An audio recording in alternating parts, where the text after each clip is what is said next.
د تحصیلي رستم غریزي سیمو پیرسئی او سربانډې ولس ترمنځ د غر په تنازعه روانه شخړه د جرګې مشرانو په کوششونو سره ختم شوه.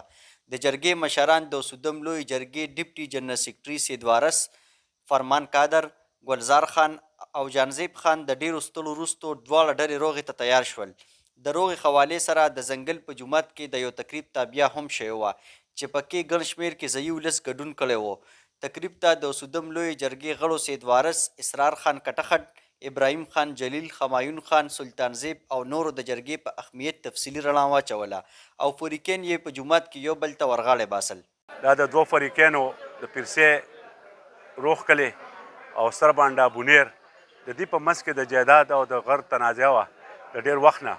دې کې ډېرې جرګې تلې راغلې وې، ډېر خلکو پکې خپل خپل کوششونه کړي دي خو الله تعالی ته نن منظوره وه او نن هغه خبره موږ وله د دواړو کلو له په دې جومات کې ختمه کړله او الله تعالی دې دوی هغه راتلونکي ژوند په خیر تیر کړي او په دې کې ډېر تلې راغلې شوي دي. موږ پکې سربانډې ته هم تللي یو کتم دې سره هم خبرې شوي دي خو الحمدلله زه د دې دواړو فریقینو شکریه ادا کوم چې دوی زموږ خبرې ته غوږ کېښوده او دا خبرې نن په دې جومات کې ختمه شوه.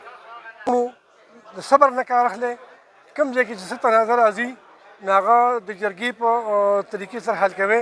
هغه جرګه دې د چم ګاونډ د ګاونډي ولي نه وي، هغه جرګه د بل کلي د یو مشر ولي نه وي. خو جرګه ده د جرګې روایت چې کوم دي هغه د دې صوبې په وینه کې چې کوم دي هغه موږ په وینه کې دي.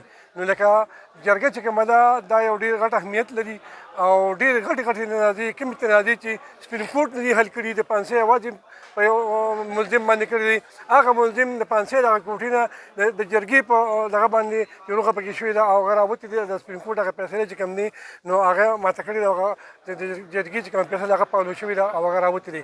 نو زه د ټولو مرګو ته ټولو پښتنو ته دا یو پیغام ورکوم چې کوم هغه شخړې چې نو هغه مهرباني وکړي، هغه د جرګې په طریقه باندې هواره کړي نو ډېرې فایدې به ومومي.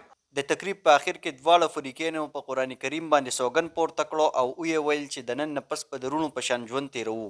د کیمرا ټیم سره عمر خاکسار، رستم نیوز، مردان.